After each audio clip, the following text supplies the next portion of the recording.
तो चंपकलाल जयंतीलाल गड़ा जी एक ऐसे प्राणी हैं जो अपने आप को बहुत ही ज्यादा आदर्श समझते हैं, लेकिन वो अलग बात है कि इनके आदर्श मोस्ट ऑफ द टाइम छुट्टी पड़ी होते हैं।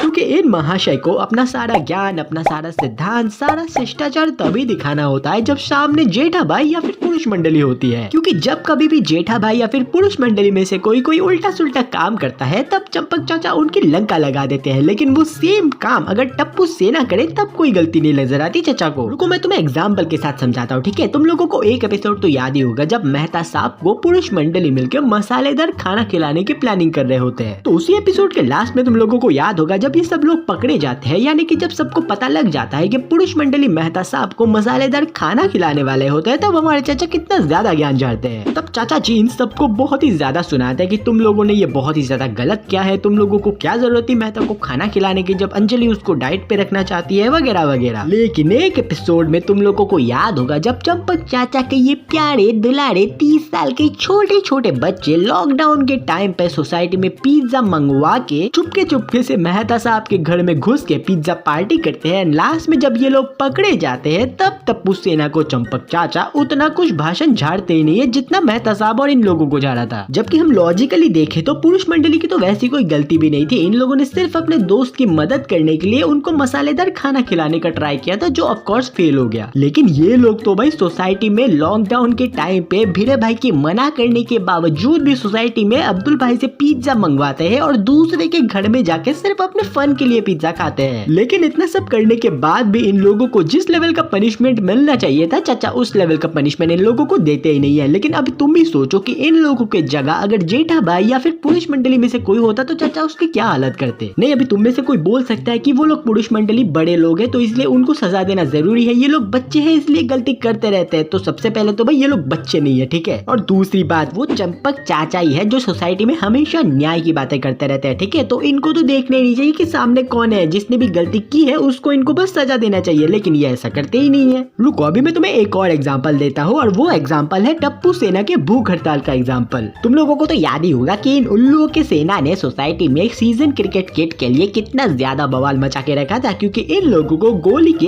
इस सेकंड हैंड क्रिकेटर भाई को देख के अचानक से क्रिकेटर बनने की इच्छा हो जाती है और उस चीज के लिए ये 5 गधे अपने पेरेंट्स से सीजन क्रिकेट किट की डिमांड करते हैं। लेकिन इनके पेरेंट्स लोग मना कर देते हैं ताकि इन लोगों को ही सीजन क्रिकेट से खेलते टाइम कोई चोट वोट न लग जाए। लेकिन ऑफ कोर्स ये तो टप्पू सेना है तो ये थोड़ी ना एक ही बार में किसी की बात मानने वालों में से है। तो इसीलिए इन लोगों ने भी जिद शुरू कर दिया कि इन लोगों को सीजन क्रिकेट किट चाहिए ही चाहिए और उसके लिए इन लोगों ने एक रास्ता अपनाया और वो रास्ता है भूख हड़ताल करने का। सबसे पहले तो भाई चंपक चाचा अगर चाहते वो अगर टप्पू सेना को एक ही बारी में बोल देते कि तुम लोगों के पेरेंट्स तुम्हारे भले के लिए ऐसा बोल रहे, वो अगर समझा देते उनको अच्छे से तो ये लोग भूख हड़ताल करते ही नहीं, उनकी जिद तभी खत्म हो जाती। लेकिन ऑफ कोर्स चाचा ने ऐसा नहीं किया क्योंकि वो चाहते थे कि टप्पू सेना अपनी लड़ाई खुद से लड़े, अपनी लड़ाई, जैसे कि इनके पेरेंट्स इनके ऊपर बहुत ही ज्यादा अत्याचार कर रहे हैं जो इनको अपनी लड़ाई लड़नी पड़ रही हो। लेकिन छोड़ो जो भी हो, तो चाचा चाहते तो तभी उनकी ये जिद खत्म करवा सकते थे, लेकिन इन्होंने करवाया नहीं। इन्होंने टप्पू सेना को ये आइडिया दिया कि तुम लोग अपनी लड़ाई खुद लड़ो, ठीक है। तो उसके लिए टप्पू सेना ने भूख हड़ताल का रास्ता अपनाया। लेकिन जब टप्पू सेना ने भूख हड़ताल शुरू किया था चाचा, अगर आप तब भी जाके बोलते कि टप्पू तुम लोग अपना भूख हड़ताल रोक दो यहीं पे और बंद करो ये ड्रामा, तो ये लोग तब भी बंद कर देते। लेकिन हमारे प्यारे चाचा जी तब भी मोम का पुतला बन के ही बैठे हुए थे। और जब जेठा भाई और पुरुष मंडली ने जाकर चाचा जी से मदद मांगी कि आप हमारी हेल्प कर दो और टप्पू सेना को बोलो कि भूख हड़ताल खत्म करे, तब चाचा ने उन लोगों को भी मना कर दिया और सेम बात बोला कि तुम लोग भी अपनी लड़ाई खुद लड़ो। चलो ये एक बार के लिए मान भी लेते हैं कि ठीक है, वैसे ठीक तो नहीं है क्योंकि यहाँ पर भी चाचा बिना सर पैर की बातें ही कर रहे हैं, लेकिन फिर भी मान लेते हैं एक बार के लिए क्योंकि चाचा ने दोनों को ही बोला कि अपनी लड़ाई खुद लड़ो। लेकिन उसके थोड़ी देर बाद चाचा जी इनडायरेक्टली टप्पू सेना की मदद ही कर देते हैं क्योंकि वो जेठा भाई और पुरुष मंडली को ये बोलते हैं कि अगले 1 घंटे में टप्पू सेना की भूख हड़ताल खत्म हो जानी चाहिए वरना इन लोगों की भूख हड़ताल शुरू करा देंगे चाचा। मतलब इन बदतमीज बच्चों को समझाने की जगह, इनको डांटने की जगह चंपक चाचा पुरुष मंडली को ही डांटने बैठ गए और पुरुष मंडली को ये धमकी दे डाली कि अगर तुम लोगों ने टप्पू सेना की भूख हड़ताल खत्म नहीं करवाई तो तुम लोगों की भूख हड़ताल में शुरू करवा दूंगा। लेकिन अभी तुम लोग ही सोचो कि यहाँ पे अगर पुरुष मंडली ऐसा कुछ कारनामा कर देती तब चाचा तो छड़ी लेके इनके पीछे पड़ जाते, ये हम सभी को पता है। लेकिन अपने सामने इन उल्लुओं को देख के चाचा ने तो अपने हाथ ही खड़े कर लिए, जबकि इनको तो सबसे पहले चाचा को समझाना चाहिए कि ये सब तुम लोग गलत कर रहे हो क्योंकि ये लोग बच्चे हैं। देख रहे हो इस टाइप के दोगले इंसान है हमारे चंपक चाचा।